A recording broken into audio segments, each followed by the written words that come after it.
новото гробище на Сливница, покойници, вие в други полк минахте, да няма отпуск, ни зов за борба, вие братски се прегърнахте, легнахте и лека нощ навеки си казахте до втората тръба, но що паднахте тук, деца бурливи, за трон ли злат,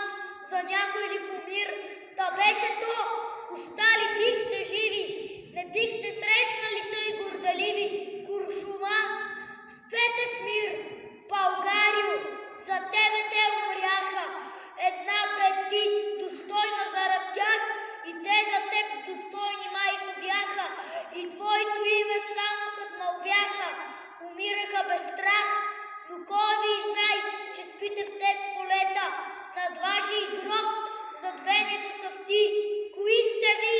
над сянката ви клета, не мисли никой днес, освен поета и майките свети.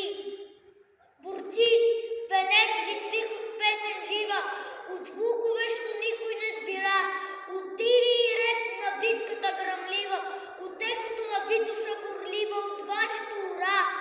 И този венец няма да завене и тази песен вечно ще гърми из българските планини зелени и славата ще вечно пей и стене над гробни ви хълми, почивайте по тез могили ледни, не ще да чуете вече тръба, ни вожд, ни славни и гръм на битките победни, към вечността е марша ви последни, юнаци, лека нощ.